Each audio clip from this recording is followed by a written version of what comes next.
네, 행복한 경기예정 민생 돋보기 이번 시간은 이슈 토론 시간입니다. 자, 오늘 함께할 주제는요, 경기도 내의 주거 환경에 대한 내용을 좀 이슈로 해서 살펴볼까 합니다.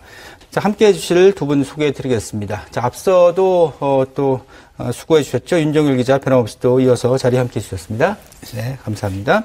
자, 그리고 오랜만에 나오셨어요. 광명시의 정대훈 도의원 나오셨습니다. 안녕하세요. 네, 반갑습니다. 네, 반갑습니다.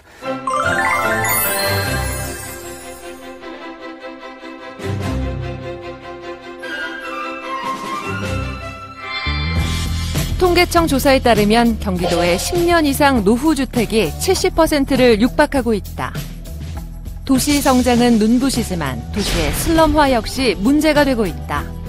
노건 건축물이 증가하는 구도심과 발전하는 신도시와의 주거 환경 격차가 점점 심해지는 상황에서 무엇보다 지역에 맞는 주거 환경 개선 사업이 필요하다. 이에 경기도의회 정대훈 의원이 대표 발의한 경기도 도시 및 주거환경 정비 조례안이 주목받고 있다. 소규모 정비 사업을 활성화하고 노후된 주거환경을 개선해 도민들의 주거복지를 향상시킬 구체적 방안과 과제는 무엇인지 오늘의 이슈 토론에서 생각해봅니다. 네, 말씀드린 것처럼 오늘 주제는 이제 주거환경에 대한 얘기인데요. 오세훈 서울시장이 취임하면서 재개발을 좀 활성화하겠다, 민간 재개발 활성화 이야기도 했고, 또 관련 규제도 완화하겠다, 여러 가지 얘기들이 나오고 있습니다. 하지만 일단 좀 상황을 지켜봐야 되는 문제고요. 또 작년부터 이어진 집값 상승, 그리고 이제 개발에 대한 어떤 많은 해당 지역 시도민들의 걱정과 기대, 우려가 공존하고 있고, 또 아울러서 좀 결이 다르지만 이 공직자들의 투기 문제, 이것이 사회적으로 큰 논란이 되면서 또 이해 충돌 방지 의무 위반에 대한 우려도 있는 상황인데요. 우리 정대훈 의원께서 윤리특별위원회 위원장을 맡고 계신데 이에 대해서도 좀 하실 말씀이 있으실 것 같은데요. 저희 경기도 윤리위원회는 우리 공직자들이 이 법령이라는 여러 가지 위반 사항에 대해서 도민의 눈높이에서 심의하는 기구입니다. 잘 아시겠지만 LH 직원들의 땅 투기 관련해서 도민들이 많이 분노를 하셨습니다.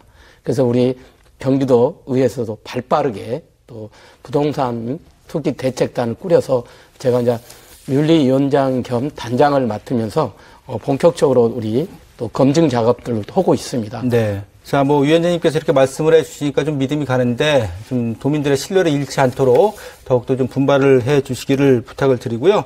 자, 이제 본격적으로 주거 환경 얘기를 좀 해 보도록 하겠습니다. 경기도는 잘 아시는 것처럼 신도시도 많고 또 구도심도 혼재해 있습니다. 도시 재생의 필요성도 많이 언급이 되고 있죠. 그리고 또 하나 도농 복합 도시도 혼재가 되어 있습니다. 전반적인 주거 환경을 생각할 때 경기도의 문제점들, 좀 걱정거리 어떤 것들이 있을까요? 도농과 복합 도시 하게 되면 사실 우리가 이제 북부에는 연천, 포천 이런 데가 있지 않습니까? 또 여기 수도권도 있겠지만 사실 우리가 이제 이 통계청 보면 우리 경기도 전체 주택수가 431만 9천 세대로 조사됐지 않습니까? 10년 이상 노후된 주택수는 291만 7세대로 약 전체 67.5%를 차지합니다. 그리고 10년 이상이 된 지역이 좀 많습니다. 사실 여기 신도시도 이렇게 발표됐지만 제일 이렇게 뉴타운에 해제된 지역들이 많다 보니까 이 어떤 체계적인 어떤 사후 관리가 안 돼서 이 노후도가 맞지 않아서 이런 부분들이 참 애로점이 많이 봉착했던 부분들이 많습니다. 네, 앞서 이 정대훈 의원께서 이제 10년을 기준으로 해서 노후주택을 봤을 때 이제 경기도 비율이 60%가 넘는다 이렇게 말씀해 주셨거든요.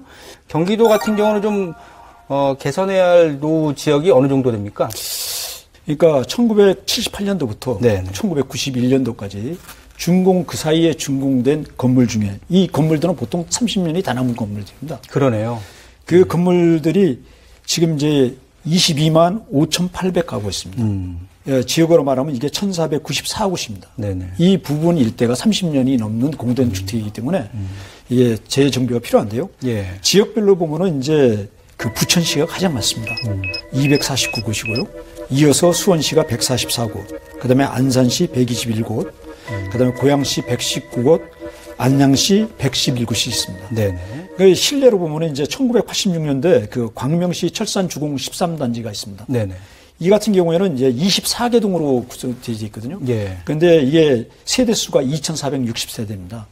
굉장히 대단히 그 주택이죠. 네. 30년 이상의 그 노후 주택이다 보니까 겨울청, 난방이라든가 여러 가지 애로사항이 있습니다. 이러한 부분이 어떻게 하루빨리 재개발 내지는 또 다른 어떤 노후화 시설에서 벗어날 수 있는 그런 제도 자체가 마련돼야 된다고 봅니다. 예. 지금 광명 철산주공 말씀해 주셨는데 광명이시잖아요, 지역구가. 예, 그렇습니다. 그러니까 뭐 더 잘 아실 텐데 이 도민들이 뭐 간략하게 언급은 해 주셨는데 여러 가지로 어려움이 많을 텐데 어떤 말씀들을 많이 들으셨어요? 예. 제가 이제 살고 있는 데가 광명입니다. 특히 이제 저 구도심에 있다 보니까 예를 들어서 뭐 소화동 같은 데는 이제 신축 아파트들이 많이 상대적으로 많이 들어섰습니다. 네네. 근데 지금 구도심은 사실 유타운 그 해제된 지역들이 많아서 또 유타운을 가는 지역도 있고 네네. 사실 상대적으로 좀 박탈감이랄까요? 예를 들어서 막 건너편에는 10억 이상에 가는 아파트들인데 근데 이쪽에는 이 빌라들이 많다 보니까 네네. 3억 정도밖에 안 갑니다. 사실 그게 이제 박탈감 여러 가지가 있는 네. 거죠. 보통 이제 주거 환경 개선을 할 때 보면 일반 정비 사업이 이제 흔히 이제 재건축 재개발 얘기하고 그다음에 도시재생 사업이 최근에 이제 법령도 몇 년 사이 추가되면서 이게 좀 양분화되고 있는 그런 상황이거든요. 근데 이것을 이제 재개발로 가는 게 맞을지 지역 여건에 따라 다 다르잖아요. 의견도 다르고 아니면 도시재생 쪽으로 방향을 가야 될지 이거 좀 어떻게 보십니까? 사실상 이게 어느 것이 정답이다 이렇게 없죠. 말할 수 없습니다. 예. 뭐 재건축이 좋다, 네네. 재개발이 좋다, 도시재생이 좋다 네네. 이게 말할 수 없습니다.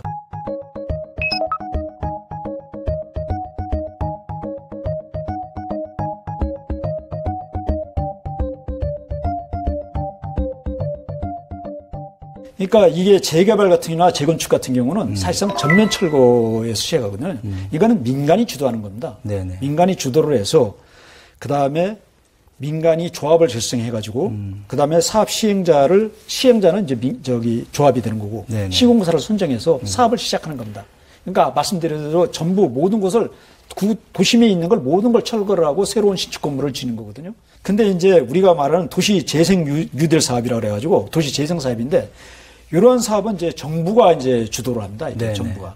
LH라든가 뭐 경기도 같으면 GH, 경기주택도시공사 같은 경우 이런 데가 이제 주도를 하는데 기존 도시를 그대로 유지합니다. 예. 다만 그 노후 주거지하고 세태시한 구도심 이런 데는 일부 이제 정비를 하는 건데 정비도 그 지역을 다 때려부시는 게 아니라 어떤 골목이 필요한 어떤 CCTV 같은 데 골목을 설치하고 그 다음에 뭐 창업 공간이 지원을 할 때는 창업 공간을 만들고 그래갖고 이 주민 주도하에 그 사업이 이루어지면서 새로운 일자리도 창출할 수 있도록 네네. 이런 제도거든요. 이 민간이 그렇게 주도해서 하다 보니까 속도가 안 납니다. 네. 그러니까 속도가 안 나다 보니까 이걸 갖다가 관이 좀 주도할 수 있도록 이 법령을 지금 정비를 하려고 합니다. 그래서 이게 도시 및 주거환경 정비법 개정안이 국회에 계류 중에 있습니다. 그렇죠. 그러면 이 법이 만약에 그 통과가 된다면은 관이 민간이 하는 그런 사업에도 일부 그러니까 그런 주 목적은 뭐냐 그러면 지금 이제 주택 공급수가 부족하니까 임대주택을 말하는 겁니다. 여기서는. 그러니까 이러한 것을 좀 더 확보하기 위해서 네. 관이 주도할 수 있는 길을 열어주기 위해서 지금 법령이 지금 계류 중에 있습니다. 자, 어쨌든 이 도시 및 주거 환경 정비법이라는 게 이제 큰 틀에서 있는데 이제 조례로 가도 경기도 도시 및 주거 환경 정비 조례안이 있습니다. 이제 이것을 개정을 하셨어요. 정대현 의원께서. 상당히 관심이 가는 그런 조례안, 개정 조례안인데 취지부터 좀 들어보도록 할까요? 저희가 이제 이렇게 요즘에 저희 강명 지역도 이 주민들께서 너무 주거난이 이 빈부차가 있다 보니까 제 지역에 아마 경기도에서 전국에서 아마 유타운 지역이 제일 먼저 했던 제 지역구입니다. 네네. 하다 보니까 이제 주민들하고 많이 관계를 네. 하다 보니까 네. 참 이 유타운 해제된 게 관리시키면서 지자체에서 먼 미래를 보고 이 유타운이 해제됐다 하더라도 다음에 좀 이렇게 도시가 변화할 수 있는 어떤 여건을 만들었을 때 그런 놓친 부분도 있습니다. 그러다 보니까 이렇게 빌라가 중간중간 이렇게 생기면서 이게 노후도 산정이 어려웠던 거죠. 그러다 보니까 우리가 그 개발을 하기 위해서는 이 노후도 산정한 부분에서 필수적인 거는 이제 주택 노후도 우리 경기도는 60% 이상 이런 거 있지만 네. 그 호수 밀도라가 있습니다. 우리 경기도는 70호 헥타르당. 그러니까 보통 우리 광명도 제가 대충 봤을 때는 60호에서 왔다 갔다 합니다. 그러면 현행 법으로면 공공재개발을 할 수가 없습니다. 네네. 아마 다른 지역도 마찬가지입니다. 50만 미만도. 지금 뭐 예를 들어서 보니까 수원 같은 데도 70% 돼 있더라고요. 경기도가 바꾸면 바꾸겠죠. 그래서 60%로 완화를 한 거죠. 60%, 10%. 완화시키겠다. 완화했죠. 네. 그런데 또 요걸 가지고도 못 갈 수가 있기 때문에 예전에 유타운 지역에 해제됐던 지역을 56%. 그래서 정부에서도 많이 권장하고 있으니까 이걸 하기 위해서 이걸 개정한 거죠. 예, 예. 그 도시 및 주거환경 정비 조례 개정안에서 호수 밀도 말씀해 주셨잖아요. 이게 네네. 헥타르면은 만 제곱미터더라고요. 예, 예. 3025평이고. 그러면 이게 이제 시청자분들께서 이제 말씀을 해 주셨는데 이제 정확하게 호수 밀도의 개념을 좀 사례를 들어서 설명을 해 주시면 어떻게 하면 될까요? 우리가 이제 개발을 하기 위해서는 실제적으로 이제 집들이 그 헥타르당 여기 만약에 70호가 있다. 그러면 개발할 때는 그 우리가 지금 현행법으로 70호 이상이 돼야 되잖아요. 70호 이상이라고 했으니까 네네. 집들이 따닥따닥 붙어 있는 걸 원하지 않지 않습니까? 그래서 못 가는 거죠. 어쨌든 뭐 지금 의미 있는 조례안을 발의하셨기 때문에 또 이제 적용이 될 텐데 어떤 의미가 좀 추가를 있을까요? 정민희 님이 아주 큰 일을 하시죠. 네. 왜냐하면 이제 이번에 그 조례 개정안이 보면은 그 한마디로 말하면 재개발 사업을 크게 대폭 요건 중 4가지 요건을 충족해야 되는데 요건 중에 하나가 이게 큰 겁니다. 그렇죠. 그 요건을 완화시켜줬다는 게 있고 그다음에 부족한 주택 공급을 갖다가 확대를 할 수 있는 길을 열어줬다. 그러네요. 이렇게 얘기할 수 있습니다. 뭐 큰 일을 하셨는데 이제 좀 달라지는 부분들 이제 말씀해 주신 것 이외에 좀 어떤 게 있을까요? 주차장 관련도 저희가 우리 경기도 조례에서 그걸 보기 돼 있는데 사실 보면 시골에 가면 이제 주차장 조례 별도로 있습니다. 왜냐하면 구체 우리가 경기도가 이런 그 주거 환경을 개선하는데 지자체장들이 다 인허가권을 갖고 있지 않습니까? 큰 틀의 조례 개정은 저희가 있지만 가로주택 관련해서 빈집 정비할 때는 특히 주차난이 심각하잖아요. 그렇죠. 예. 이런 거를 우리 경기도의 입맛에 맞게끔 경기도라는 거는 31시군 전체를 아우르는 거잖아요. 그 하나로 각 지역마다 틀리잖아요. 이거를 저희가 개정 취지를 가지고 계속 제약하는 건 맞지 않다. 네.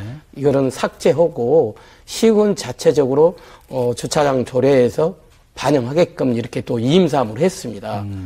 주거 환경이 많이 바뀌잖아요. 참 빈집 가로주택도 아주 중요한 겁니다. 네네. 우리 이제 경기도가 전체 해당입니다. 이것은 왜냐하면 공공재개발이라서 다 갈 수 있는 건 아니거든요. 네. 그 여건에 따라서 정말 못 갔을 때 갈 수가 없는 지역에서는 가로주택법을 적용해서 해줘야 됩니다. 네네. 거기에 이제 층수도 완화했고 나름대로 이제 주차 그것도 시군에 이임했기 때문에 네. 아마 우리 도민들이 이 주거 환경에 많은 변화가 있으리라 봅니다. 네.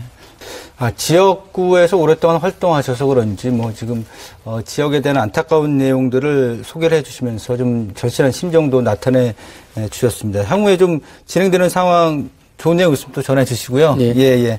오늘 전반적으로 이제 경기도 주거환경 개선에 대해서 다양한 뭐 형태의 정비 사업에 대해서 또 말씀을 좀 나눠봤는데 워낙에 좀 광대한 내용인데 저희가 좀 시간이 좀 부족하다라는 생각이 들 정도로 좀 중요한 내용을 함께 했던 것 같습니다. 관련 조례안도 좀 살펴봤고요.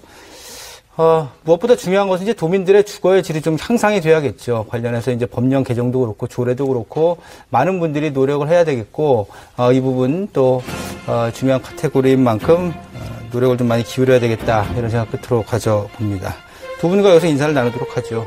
모처럼 나오신 정대현님 대단히 고맙습니다. 네, 네, 임 기자님 다음 주에 뵙겠습니다. 고맙습니다.